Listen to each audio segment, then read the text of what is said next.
Welcome back to another episode of the Know Your Power podcast. I'm your host, Kendall Aaliyah. And I'm Julia Renee. And today, guys, we have a special guest on the pod, owner of Stronger by the Day app, Buff Chick Sups, Haviko Gym Gear, OG YouTube fit chick with 500,000 subs, boss bitch, mother of the cutest little girl ever to be seen, Meg Squats. Welcome to the show.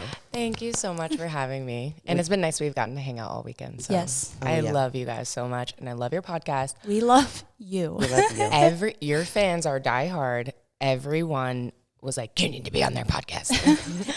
The reason I reached out to you is because one of our listeners shared the story that you put on your Instagram of like, is there anybody that needs a podcast interview person? Mm-hmm. And they sent it to me and they're like, if you don't get her on the podcast, and I was like, girl, I'm on it.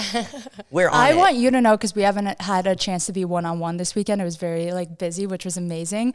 If you told 15-year-old me I was having you on the podcast, Julia too, Same. we talked about this on the way here, I'd be pooping my pants. Shut up, really? Yeah, because personally, and just to share for anyone who doesn't watch Megan, I feel like you were one of the first, if not the first, educational yet funny woman in the fitness space on YouTube. Yes. So you taught me form on a lot of things when I was first getting into Same. it. So it's just very, very full circle to be here with you. It's very cool. That's exactly what I'm going for. I want to teach you, but we're going to have fun. Yeah, exactly. You do it in a fun way, and that's when I feel like you can take the most away instead of textbook definitions over and over. Yes, So, because I'm going to be real. Don't get me wrong. I love the YouTubers that educate so much because it is very necessary. But if it is education with no humor and nothing else, I'm like, I click off. very much But so. yours is just so educational and entertaining, and you've been doing it for so long. If you guys haven't seen our YouTube video together that we did, she was just so high energy, and she was like, go, let's go, what are we doing? Mm-hmm. And it was so easy and effortless, and I feel like I didn't have to pull anything from you. Of course not, because you've been doing this for a long time, you just get it. Yeah. So I'm really excited to dive in today about who is Meg Squats, and is Meg Squats different than Megan? Good question. Yeah. We'll go into my identity crisis. Yeah. So who is Meg Squats? Meg Squats is, good question. You guys kind of covered it exactly. That's my goal, is to help people get into the gym, help people with their lifting, whether that be form or empowering them to feel a little bit more comfortable to move over to the dark side, as I like to call it. Yes. And really that's just my goal. I want to, now we're into the supplement industry, and we want to help educate people about supplements, because that is a whole mystifying process as well, or side of everything. And I just create content mostly, and I have 20,000 members on Stronger by the Day. Thank God. Congratulations. Yes, thank you. That is something where, you can have 500,000 subscribers. That's such a cool metric to think about, that many people watching you, or at least being aware of you. And you can picture all 500,000 people of those, maybe getting in one little queue. But the fact that there are 20,000 people who trust me with their program, which is a huge part of their lives, that is just another level. And also it feels good because I know they're in the gym being badasses. Yeah. Because followers don't equate to them learning anything from you. Exactly. Just because you have 1 million followers or 500,000 YouTube subscribers or TikTok followers, whatever it might be, there's only a percentage of those people that actually get something from you. And when you transfer over into an app, it's you're having actual numbers right in front of your face that are these people, I'm actually empowering and educating. And that's incredible. That's a lot. Yeah, to I feel have like on it's, an app. if anything, proof that you made those connections, and you doing the quote unquote free work of just sharing the knowledge you knew resonates with people, makes them want more and trust you and grow with you, which is very cool. Yeah. Totally. So where did the name Meg Squats come from, other than I'm assuming you like to squat? Yes. Well, Know Your Power podcast. I know you guys are wellness girlies. I did a bikini show. Okay. I didn't know that about you. 10 years ago, guys. Love it. And that was, I really wanted to just have abs. And so in order to get abs, I signed up for a bodybuilding show. I didn't have awesome podcasts like yours to really find people who knew what they were talking about. We've gone deep into the bodybuilding stuff. Yeah. Yes, I wish that existed back then. But so I went in blind in a lot of ways and didn't have a great time. So after I rebounded and had gained a lot of weight and I felt really uncomfortable in my body, and I didn't like the exercises that I was doing. I just felt like I had a new body entirely and I felt foreign. But the only thing that felt comfortable was squatting. Perfect. I wonder why that is, though. I don't know. Maybe like, I had a little bit of extra belly fat and it just fits perfectly on the bottom of your squat sometimes. I honestly feel that. And it's like, if you're thinking about it, it's forward facing at the gym. Most of the time you're facing like towards a wall. You can wear like a belt and like a baggy shirt. I get that. That makes complete sense. So I would just go in, warm up, squat, and leave. And I did. I swear to you. Workout done. Yes. I swear to you, I did a program. It's literally called Squat Everyday Program. So I'm curious because I was talking to your hubby last night and he said that, I asked him how you guys met, and he said that he met you at a gym and the first day you were squatting and the second day you were squatting. Third day, was that during that time? Yes. That's crazy. That's amazing. Yes. Wow. I was the girl who just came in and squatted and I was like, bye guys. Honestly, beginning of my fitness industry or fitness journey, I was also like a leg day, every day type of girl because that was all I was comfortable with. I like learned the leg machines and was like, this is my identity for right now. Like, and I then don't know eventually how to I train up got her out body, of that. so I'm just not going to do it. So is that the time period you had started YouTube, or was that like before the whole content creation side of your journey? Yes. I mean, there was a big moment for me because back in the day on YouTube, you could post like girl squatting 265 for 2 reps and just upload that to YouTube. And I made a compilation during that journey, my Squat Everyday program. And I'd finally gotten up to a 300-pound squat. Whoa. Yeah. And I was squatting every day, but the program is it's a real thing. And there's a strategy behind it so that you're not actually killing yourself doing this. And also you're not doing any other lifts basically. Yeah. So recovery-wise, I was still feeling good, and I worked up to that 300-pound squat. And during that time, I had a lot of fails still, so I would like attempt a new 2-rep max, or I would attempt a new 5-rep max, some days a 10-rep max. And some of those I would fail trying to get that because it was a new PR every day. And I had a really cool compilation. It's still up on YouTube. And that was like my first like viral moment. And it went viral on Reddit of all places. And people loved it because I shared, I explained my Squat Everyday program. And I also shared a lot of the fails throughout like trying to get that. And I think that was resonated with a lot of people because they could see I was like in pain, like crying sometimes after like failing a squat. And especially for a powerlifter, people who I eventually went to become a powerlifter, obviously, and they got it. Like they were like, oh, I feel seen, because sometimes that happens and it really sucks. And it does take a lot of failures before you can finally get to your PR that you're aiming for. And a lot of people don't show the failures, like they're more likely to post like my 300-pound squat, and you don't see everything that led up to that moment. And that's not just in fitness, like you'll see bodybuilders that are on the Olympia stage and you just see their Olympia photos and you don't know like what it took to get there, like all the crap and all of the times of failing and not believing in yourself. So seeing that was probably really refreshing to people.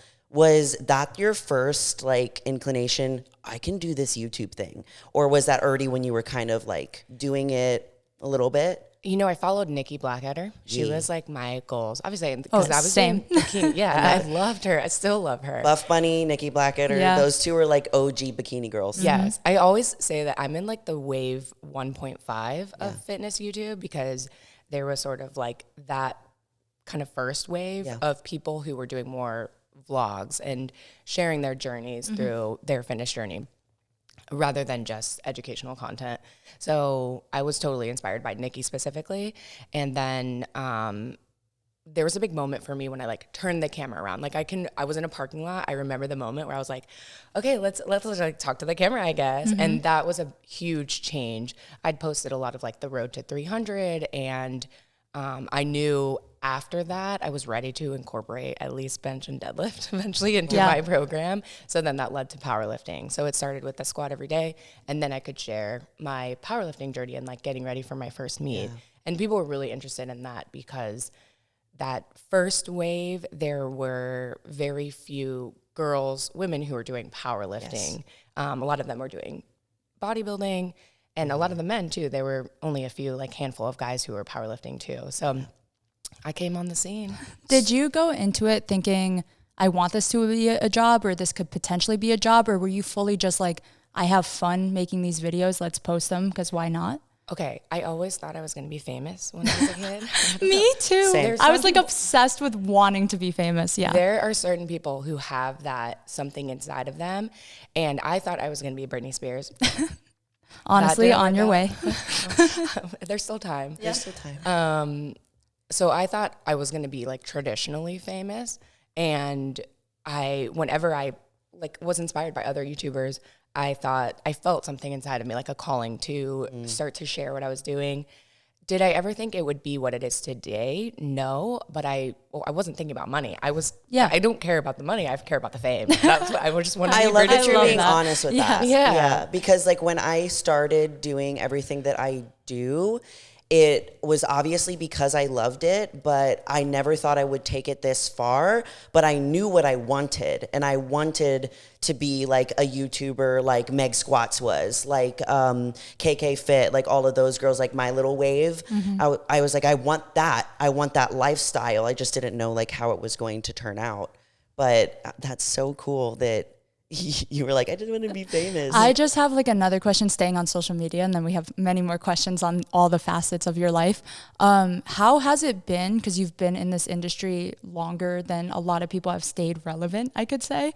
How has it been just kind of growing with new platforms? Has it been challenging? Was it an easy transition? Like, what is that like? Oh, it's a constant struggle. Because now I feel like, okay, which app am I going to post on today? Because I still run my social media accounts. I have a lot of support, as you guys saw on my team, but they're doing a lot of on the business side where I still want my pages to be like my diary from actually me. So I answer all my DMs.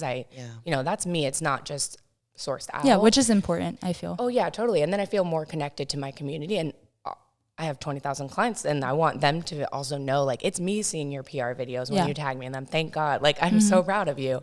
So that's important to me. So I feel connected. But whenever TikTok came up, I love watching TikToks. Same. I'm obsessed. What about creating them though? Exactly. That's that part. I'm not as good. So it can be a struggle because I feel like there are so many touch points to connect with our audiences.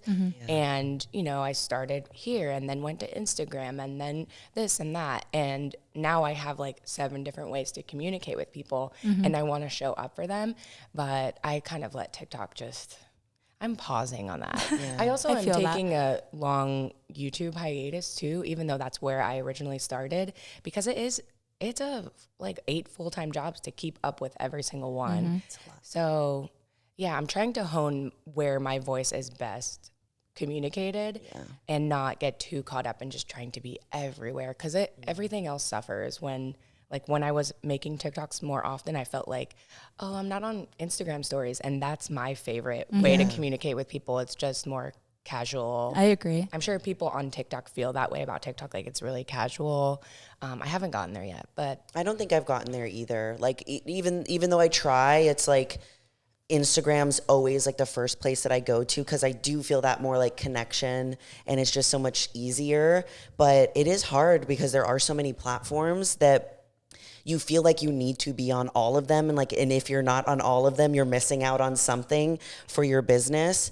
So I could imagine that like transferring over to all these different ones throughout the year, it's just adding so much more to your plate than you already have. And especially since you want to be the one to put the content out. But do you ever feel like when you were doing that you were only putting like a certain percentage in each one and some things were kind of falling to the wayside? Yeah, totally. And I want to get back to the reason I've taken the YouTube hiatus is because I want to get back to writing more and sharing stories. It doesn't have to be my story. Sometimes it's client stories who have a really badass, like something that I know will be uplifting to everyone. So I want to get better at sharing the stories that inspire people to lift.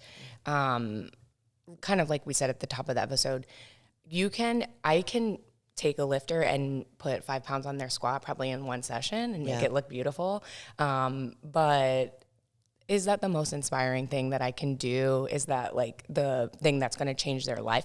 maybe in that moment in a way, but you have to have that along with lighting that spark for people, especially because my goal is to, I say, get a barbell in every woman's hands. I want women who are a little timid or afraid or unsure, I want to be able to simplify, welcome people.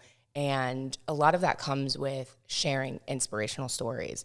So it's hard to do on certain platforms.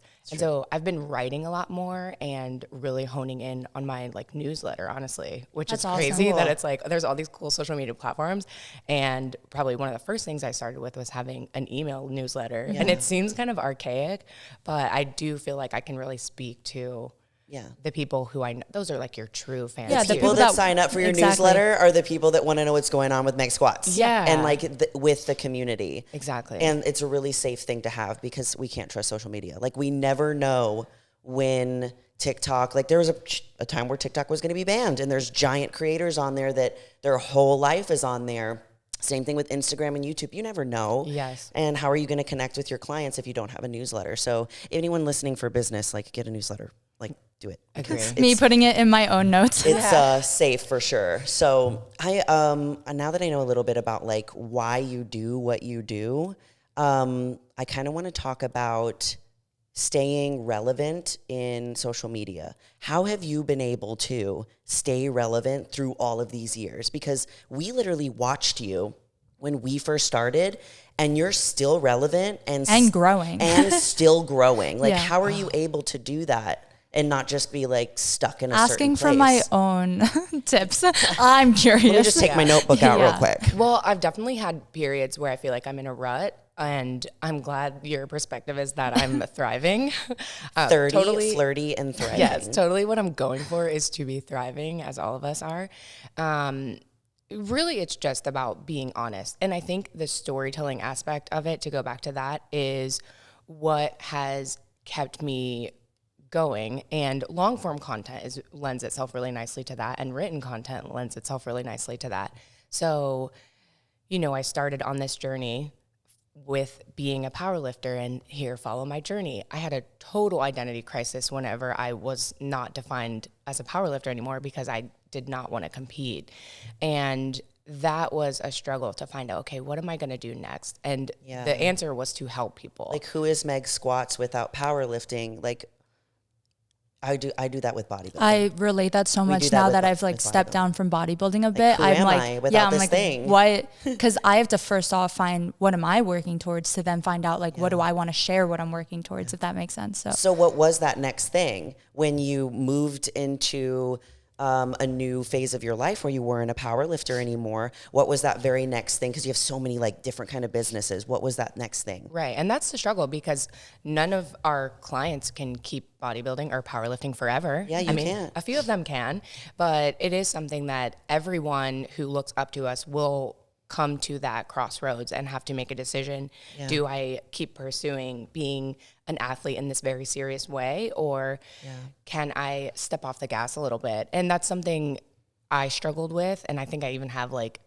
YouTube title, My Identity Crisis video. Right? Yes. And so I think just sharing it, being honest, because regardless of if they're in a strength sport or a sport like bodybuilding, people have that with their jobs, with being a mom. Very true. And like when their kids leave, they're like, who am I without my kids, you know? 100%. And so it is a very universal thing. And for me, as far as where am I going to take it, I realized that powerlifting has very cool things about it, and it's just so badass. And I always want people to have the feeling, regardless of if they step on a platform or not, I want them to have the feeling of like hitting that PR. And I want them to have that feeling of, you know, that road to 300 where you see all the fails and then you finally get there. And that's something regardless of if you're a super serious athlete or not, we all deserve to feel that way. And all of our lifters want to feel that way too. So it was really about finding, how can I take this badass energy that this sport provides and make it more accessible? And so for me, I just kept training and having fun and switching things up. And I explored other like modes of training for a while. Yeah. And that was great because I'm a coach. And so I got to learn a lot more. Like I tried running, which was crazy for me. And now that's a huge part of my life. Really? I wouldn't say a huge Cool. part of my life, but it is a part More of my of a life. part. Yeah. Yes. Yeah. So, you know, I just was able to step more into my like identity as a coach and understand like, oh, I don't have to be the star of the show. I wanted to be famous, but I don't need to be the hero. Like the hero in my story is always my lifters. And my role is to help guide them and move them along and be like their Yoda. So I feel like really like what you've done is just stayed authentic, and I feel like that translates well, which is why people want to keep showing up for you, because I would watch you throughout any of those journeys if you're sharing your like authentic raw emotions through it. True. Was that ever hard for you? Like was it ever scary to like fully be 100% Meg Squats online? I think I overshare. Okay. Just like naturally. Honestly, same. And I also lead with too much context too. So that is, you know, that's something that I'm always like, someone asks me a simple question, like literally like I'm doing right now. I'm like, let me paint the entire picture for you and overshare just so you can maybe understand how I'm feeling. the exact same way with that though. Yeah. I'm working with like a media coach and she's like, have you tried just answering the question first? Yes or no? That takes more effort for me to not over-explain. Kendall definitely does that. Yeah. Right. But I am an oversharer and also I'm a terrible liar. So it would, I think, just naturally be hard for me to hide certain parts. So when I was going through, after I had Emerald, my baby, I was super open with sharing, but also I embraced the fact that bodies fluctuate. And that's like part of my manifesto is like, I believe bodies are meant to fluctuate and they're meant to change and they're meant to grow. Sometimes they're meant to get a little smaller if that's what you want to do. And so I was able to be in a really good place mentally when my body was changing. And I'm like, oh, this is cool. I got to look at it from like, oh, it's just my I body. love that perspective too. Yeah. And it was like, oh, it's just a selfie. I have like not too much emotional attachment to it. Not to say I'm immune from ever feeling a certain way about how I look, but it was cool to go through that journey and also be able to explain in words. And I would post a few pictures of like, here's me in this outfit when I was before even thinking about having kids. And then here's the same outfit and I'm 8 months pregnant and my pants are open. Yeah. So it was cool to kind of be creative and explaining how I was feeling and like what I believe to be true too in those situations. I think that's important over anything else, just like being your true self, not hiding any part of you. Yeah. And I bet that you sharing your journey with pregnancy, especially because people have literally like grown up with you, it seems like, and that's what's cool about social media. If you started a certain point in your life, is they get to see you do all of these things. Like they saw you when you weren't married, right? When you weren't married, you're like a power lifter, then you moved from that and all your businesses, like they get to see all of that. So I bet it was really cool for your community to see you go from being single to like being married and then to having like a kid. So I'm curious what the response was from your audience when you were pregnant and you were sharing those things. Like, did people feel just uber connected to you? All the mothers and stuff like that? Yes, totally. And I even met we had just a big weekend with Buff Chick. We're celebrating it's our 3rd year in business. So Congrats. Thank you guys for joining. And we're going to get all into that too. Oh yeah. Don't worry. But there were obviously a lot of people who are like, have been with me from the very start. And I met someone, she's like, this is my daughter. She's 2.5. We were pregnant at the same time. Oh, wow. That's And awesome. so that's cool. She's like, I like consumed everything because we were just side by side going through it. And there were actually plenty of women who were pregnant at the same time as me. And I even have my comfort, like influencers who we were pregnant at the same time. So I have a deeper connection with them, I feel.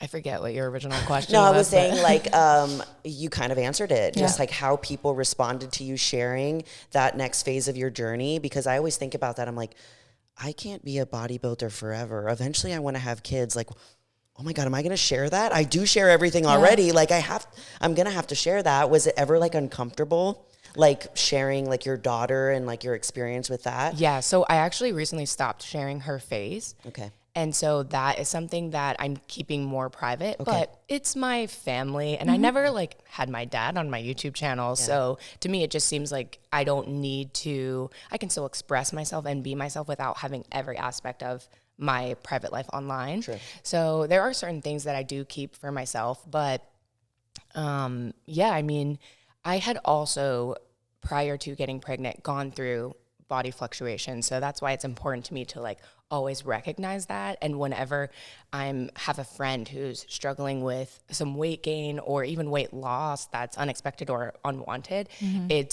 you can always come back to like, your body's meant to fluctuate and we're meant to change and grow and shrink.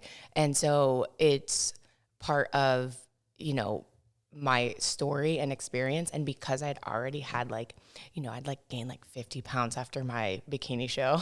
And then, Same. Yes, you're like, oh God, that's why I only wanted to squat. Yeah. And so that was a long journey coming back from that. And I only gained 50 pounds when I got pregnant. So I had already, I've done this. Yeah, you've been there. Yeah. I had already been there, and it was a lot harder when there wasn't a baby inside of my body, because it was not part of like the plan that I'd wanted, but I used that experience to come to terms with the fact that our bodies change. Yeah. I love that the internet lasts forever for things like that, because I know like when I get pregnant one day, then I have someone like you to go back and like watch your content at that time. Yeah. Like, I feel like it's not like you have to be at the same stage as your favorite influencer at the time, but still having things to go back and look on like, how did they handle this? Oh, I saw they did a Q&A while they were pregnant. Like, what were their answers to these questions? So I feel like it's just like things like that. I always go back and reference, like, even as I gain weight, like I very much so fluctuate like throughout the year very regularly. Sometimes like within a week as my body works. That's just being a woman. Yeah. Right. I like that I can scroll back on my Instagram and see a bigger version of me and being like, I remember still being so confident and so strong then. So why am I feeling different now? Yeah. And it's kind of like a reality check for yourself sometimes too. Oh, definitely. Yeah. So I'm curious, what is it like and how do you manage balancing being a mother and being present and all of your businesses and social media and all the people you manage as well? Mm-hmm. How do you do that? It's a lot. It's hard. You know, I've always been a very millennial girl boss, cringe, like love. So focused. Yeah, I'm here for it. So that is society raised me to be that way, and I fully embraced it. Mm-hmm. So I've always been very career focused and career driven, and that always came naturally to me as my favorite thing. But being a mom, this new person enters your life and you're like, oh my God, I don't ever want to be without you. Aww. Sometimes I do. But it's still, even when I need a break, I still feel that pull towards her. So I've never truly had an experience where I have a pull, like it feels physical sometimes, where I have like a gravitational pull towards my daughter at all times. So it is very hard to like just deal with that even emotionally.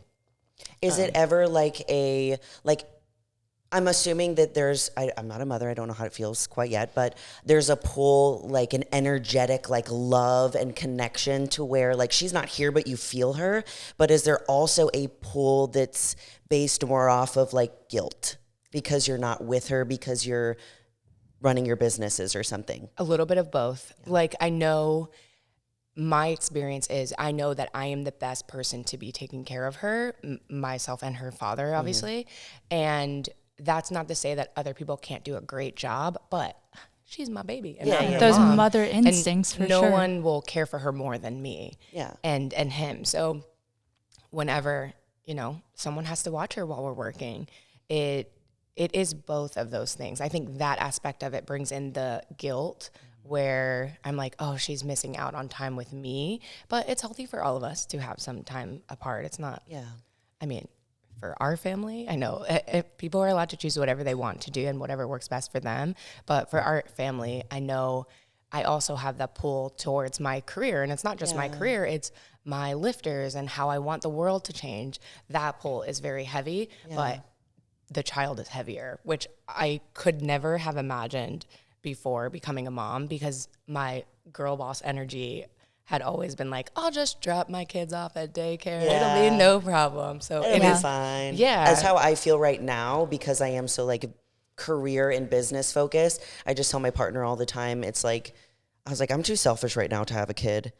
But like you said, like, I feel like once you move into that new chapter of your life, it doesn't even matter anymore. You just kind of like drop all that, and this new little person is your focus, along with your other things. So how do you go about day to day managing all of that stuff, but also trying to be a present mother?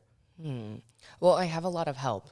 And I mean, being a mom for me is not the hardest job I've ever done. I've had worse jobs, like being a waitress, to be honest.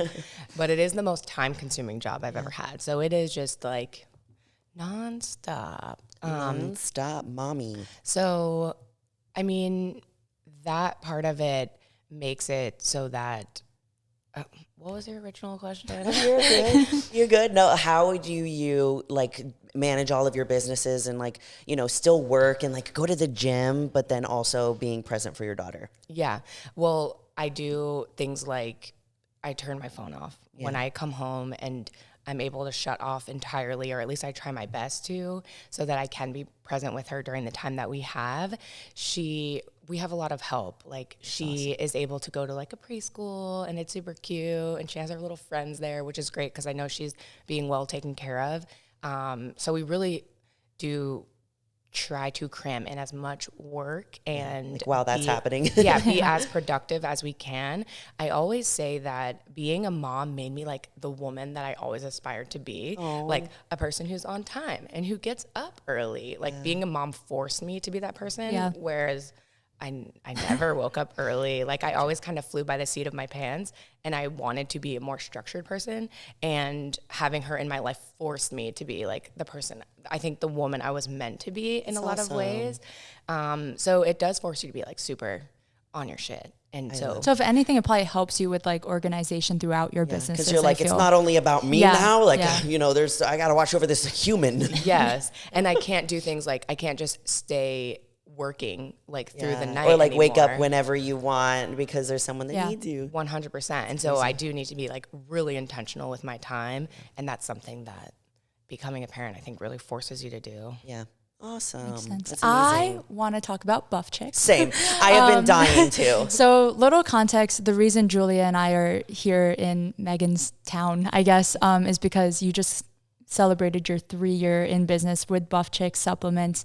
You mentioned before that you're like a boss babe in general, but what inspired you to start making businesses out of this career you're making online? Like, what made you want to have like tangible items or start supplements, which can be daunting, I feel. And I also want to compliment you because your team, not only internally, but the woman you have, like, we have not stopped talking about how amazing every single person we met is, which is like all kudos to you for finding those people and also empowering them to empower other people. I think was like beautiful. Every single experience moment was just, I was in awe all weekend. We just made so many friends this weekend. Thank you for having us. And also, like Kendall and I are so, we're very introverted naturally, and like I don't think people understand that. So it's a little it's out of our comfort zone to go to events. Like, we have to force ourselves to go and do these things so that we can grow, because this is what we love to do. And everyone was so welcoming. We were like, we're Buff Chicks. Like, I'm sorry, but like instantly connecting with all these women and had something in common with every single one, which was just so cool to see. Like what was the motivation for this supplement company? Like, what is the I know the motto is like a buff chick, but like, what is the values of the company? Who is a buff chick? Yeah, like who is this for? Yeah. Well, I've been in the industry, as we've noted, for a while. So I've had the opportunity to work with awesome supplement brands. And I knew they like kind of brought me on because they're like, we need like one badass girl. Gotcha. Here you are, fill that little gap. And not that I felt like extremely underappreciated, but I definitely noticed like, oh, I'm the only badass girl. Gotcha. Where are all the badass girls? Where are they at though? I know there's a lot out there. I know they're out there. And they had usually brought in their like top people were men's performance, badass men. Cool. We'd love to see them. I love that for you. And then mostly like women's fat loss, like super lean, amazing women. But I fit this gap where I'm like, I can't quite relate with either of them because the men are just, it's all like a little, it's not girl badass. It's testosterone-y. Yes. And obviously I can relate with any woman regardless of what her goal is. like fat loss is important too when people need that and want that. But it was just a different vibe. And I felt also those people always got front and center, and my badass girls were not getting represented. So that is the reason for Buff Chick, because I felt like, you know, a business and a brand has an opportunity to generate income and create some money. Obviously, we're like in business for a reason and we want to stay in business, but the goal is so that we can have that group of women together, come together, and all the badasses, it's all about you. Yeah. It's not about women's fat loss. It's not about men's performance. Although we do have one guy on the team. He's amazing. He was really, really nice. Literally too. my fave. We call him our chef. He's not like an official athlete. He's our Buff Chick chef.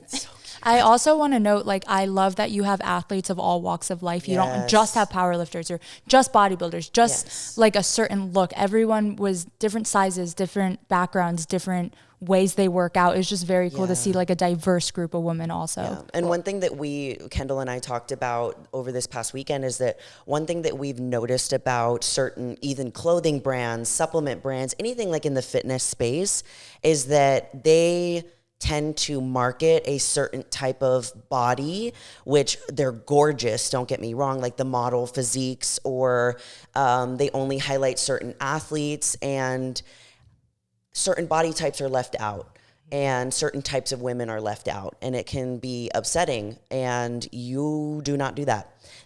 There's women from all walks of life, all shapes and sizes, all different types of backgrounds and lifting stuff. It was amazing. There's powerlifters, there's bodybuilders, there's performance athletes, and that's the biggest thing that we noticed about your community, and I feel like you've created exactly what you intended to create. Oh, totally. Yeah, and like we like to say, like, insecurity is not for sale, and part of leading with that is making sure that you have people from all walks of life. Strength sports make it actually kind of easy because there's a weight class for everyone. And so we're able to like sometimes snag the top athletes from powerlifting and weightlifting and have them work with us and represent us. And that's so cool because sometimes you can have literally an Olympic gold medalist who is supporting you on your team, and you're able to also support them. It's a business, so you can support them with some money that supports their athletic career. And also you get to be around an Olympian, which is really cool. So yeah, we're a mission-based organization, and I think that's why you can feel that in the room. And my entire internal team, all of us are like, we're here to get a barbell in every woman's hands. Like, that's my personal mission, and that exists throughout all the businesses. Yes, I can definitely feel that, and I can definitely say that I've worked with supplement companies. I've worked with different kinds of sponsors, and I've never felt that before. Me too. Yeah. Ever. That level of community and just camaraderie. Yeah. I've never had immediately before like that. Like we just made so many friends, and it's incredible. And I'm so excited to see where it goes because it's only 3 years old. I know, we're like a little toddler. I know, little toddlers. So what is the future of Buff Chick? Like, where do you want to take it, and what is your vision for the company? Yeah, I really feel like we're just sort of scratching the surface, but I would love to grow our athlete team so that we have more, like we still have gaps. Like we're not really in like strong women, so we don't have like a strong woman athlete. I'd love to support athletes from all walks of life, and maybe even start to work with traditional athletes. So we have a few that we like really like. There are some badass like rugby girls. Do you know Alona? Bro, do you know Alona? But rugby girls are badass. Her name might be pronounced Ayana or something like that, but she is hilarious. I think I know who you're talking about. She just looks so strong, and she embraces her body, and she looks like a rugby player, but it's beautiful. I think Buff is beautiful, and however it presents itself.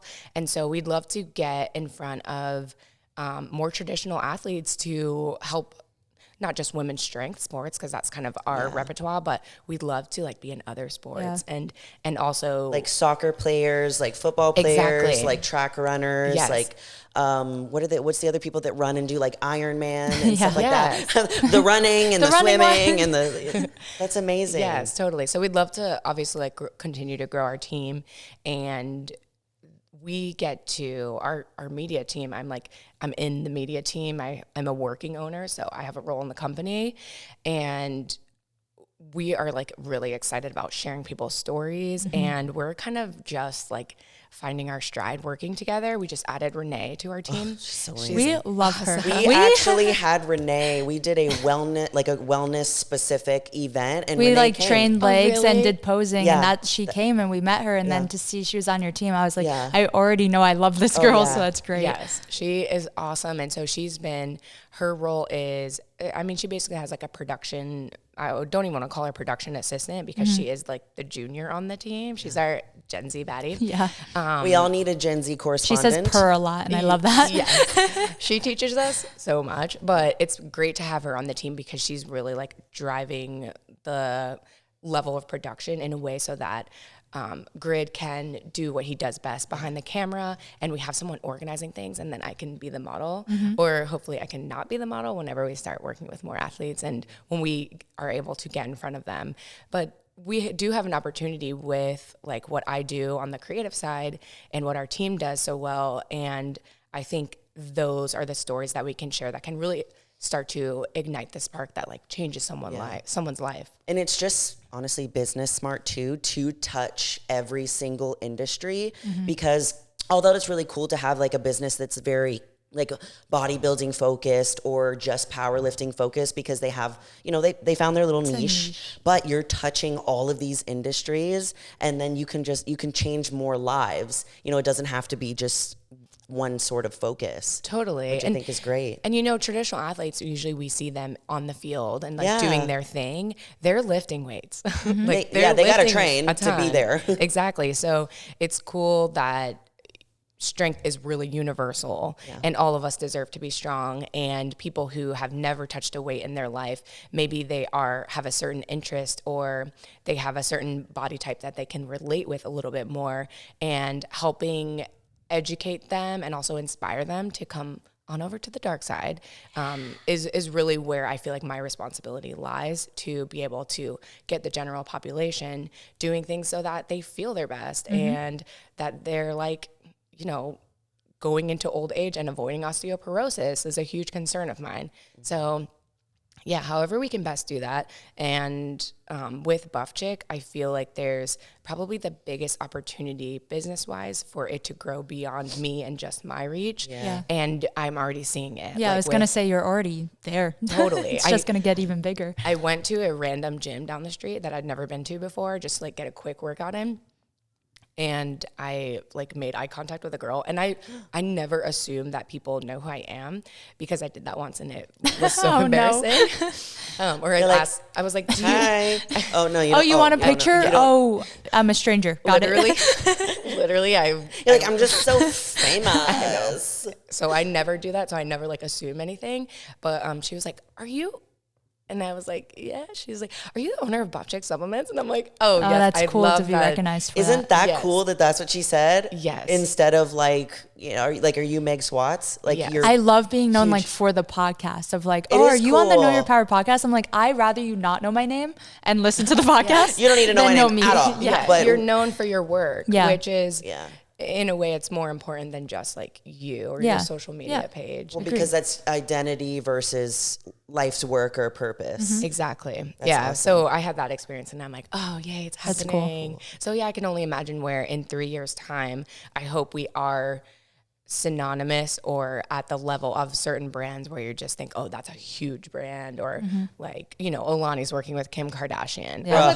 I'll take Kylie Jenner, like just a little collab. And like, it's Kylie Jenner, do you want to be a buff chick or Yeah. come on? Can we force you to lift weights, Kylie? It's time. Hopefully by then, by the time we're there, her style will be like buff. I feel like it would be, if there's any Kardashian that would end up being a buff chick, it would probably be Khloe Kardashian. Yes. She works out like intense. They're like moving, because the Kardashians definitely have a huge impact on like trends and how women want their body to look. Like we just know that from like the BBL era, but they're like getting shredded now. Like the Kardashians are getting shredded. I'm like, oh my God. And Khloe's just my favorite because she's really goofy. She's hilarious. Oh, I also want to add, this is random and like nothing to do with what we're talking about. I love your sense of humor so much because you're very it's so dry. Okay, when I make a joke, it's dry. When I make a joke, I'm on the floor laughing at my own joke. You deliver with just like utter seriousness that I find it very funny. It's hilarious. Like just watching you like yesterday during like your pull-up seminar, just like certain quick things you would say and then move on. I would just be sitting there like giggling and I just love it. But for me, because my humor, like, when I'm trying to be funny, when people have dry humor, I'm like, wait, was that supposed to be as funny as it is? I laugh now. Okay, I laugh now. I feel like during my seminar, I got a few laughs. You did. Exactly. I got like a little pop. Yeah, you're just good at like quick. I like it. Oh God. Random tangent, but. So to kind of like come a little bit to a close, what are you, if there's anything that you can share with all your businesses and all the things that you do, what is something that you are currently working on right now that you're just so excited about? If you can share it, because I know there's some secrets. Yeah, those coffee. Yeah, because protein just came out and that was amazing. The coffee. I mean, we can even talk about that. Yeah, that was a huge project that we were doing because obviously, you look at our supplement line, all the labels look exactly the same. And that was really intentional to put Buffy, our little buff chick. So for the viewers watching, my logo has a buff chicken.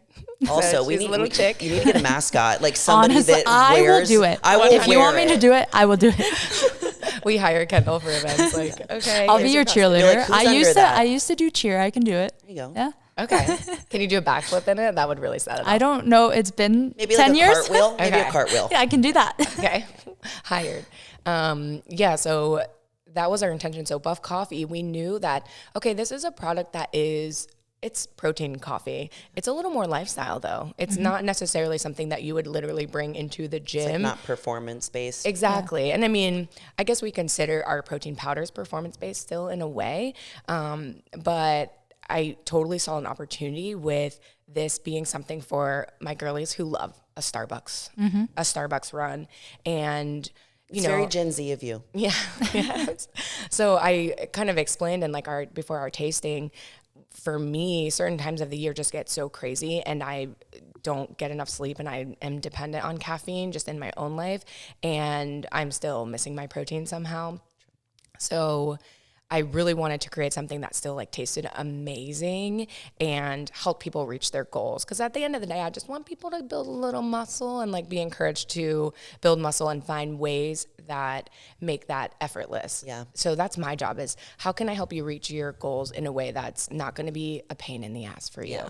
And also blends into your lifestyle, which protein coffee definitely does. Like it's the easy way to get your protein in, but also be on your regular routine because like, let's be honest, people's regular routine, almost everybody is wake up, go get coffee. And if you can add 18 grams of protein per serving, yes, I read the label, to your morning routine, like you've already started muscle protein synthesis, right? In the morning with your coffee. 100%. That's exactly what we were going for. And the labels are so cute. Oh, yeah. Your marketing is great. The label, and we wanted to kind of make a little splash make a big splash. When I first started my, I'm rebranding everything to be Know Your Power, like all the different facets of what I do. But when I first started out, my brand was Buff Babe Academy. Like you can be buff and you can be a babe. And my brand colors were orange and teal. So your colors are I loved it so much. But then when I moved into like the more Know Your Power stuff, like we just rebranded everything. But I absolutely love how you guys brand things because it is everything. Like it makes you want to buy it. Yeah. Seeing the little like you have like your brand identity like definitely made out too. Yeah. It's bright. It's fun. We have moments of being pure badass and we always bring that energy, but that's sort of just like who we are. Whereas like when the deadlift rep, I have actually a lifter. She was one of our first athletes. Her name's Jasmine Penn. She's an amazing power lifter, but she looks like an insane person when she's lifting because it's so heavy and she's so amazingly strong. But then she like sets down the barbell or slams down the barbell and she's like, yay, you know, and that The duality energy, of it, yeah. 100%. And that is, we see that in so many of our athletes. And that's sort of that story and that vibe is what we go for a lot of the times because it's that person who can embrace pure just like brute strength while also being there for their friends and having some fun in the gym and making it a welcoming place. It's like a good representation of the blend of the masculine and the feminine energy in one brand. Yeah. Which is You mean even the name, like Buff that's Chicks what my are so- my intention with the Buff Babe Academy was like masculine, feminine, and like how can we blend them together? Because so often with what we do, especially if you're like a bodybuilder or a power lifter or any woman that wants to put on muscle, there's so much stigma around it. Luckily, we're moving past that, but it's like a generational thing for sure. Like my mom, when I wanted to be a bodybuilder, was like, don't put on muscle. Like don't do that. But now we're moving past that, which is amazing. And I love to see it. And I just can't wait to see like where it continues to go. But thank you so much for this amazing podcast. I learned so much about you and I'm so excited to see all of the things that you do and how you continue to just level up in life. And the last question that I have for you is what we ask all of our guests. Typically the hardest. Yes. Oh, gosh. Because we are the Know Your Power podcast, we ask our guests, when was the moment, if you can think of one, when you knew how powerful you really were? I would say the first time I went to an expo and I got to meet face to face people who are like, your video, like the pull-ups one is a big one. Being able to do a pull-up when people come to me, and I remember the first time, it was like 6 months after I'd post that, I just got my first pull-up and I watched your video like 800 times. And that is where you can start to see like someone's face just light up just because they pulled their chin over a bar once. And that moment and those moments that I get, especially when I get in front of people, that's when you can realize like, oh, I'm making a difference. And you can also see, you know, that person has so many people in their lives and they're having this boost of confidence just from getting a little bit stronger. And you can just see that ripple effect and how happy it makes them. And you can only imagine how happy it's making the other people in their lives. Yeah, and it's not just a pull-up. It seems from the outside that you just got to pull up. Like, who cares? It's a confidence boost. It's like the trust in yourself. And now you have the ability to do more and go forward. And that is priceless. So that's amazing. I also love that your answers, your power came from making others feel powerful. Yeah. It's so true. Cool. I love that. Well, thank you so much. Thank you. Thank you really guys for appreciate having your I could time. ask you questions all day. So we definitely need a part 2 to this one. Yes, part 2 for sure. Guys, please, all of her information will be down in the description. Please connect with her on YouTube, connect with her on Instagram, DM her how much impact this podcast gave you, and check out Buff Chick. Yes. Get the coffee. My favorite Buff coffee was the mocha. Mine was the creamy coffee. Yes, and I'm a chocolate lover, so if you are like me, go Same. grab it. That's because 25% off buffchick.com. Oh, we should. Is it we still? should make. How about we'll do a discount code? Can we? Do Oh, we that? can. Yes. Yeah. We'll do it. Should it be like NY? No, begins with K. Okay. KYP. You got a long weekend. Yeah. You got a long KYP weekend. something. KYP and get 15% off. Go use KYP. Yes. Go use KYP. It'll be linked in the description for 50% off. 15. I was like, that's a 50's lot. a lot. Part 2, we'll do 50. Yes. Okay, deal. 15% off your Buff coffee. And as always, guys, we love you all so much, and you are more powerful than you think. Bye.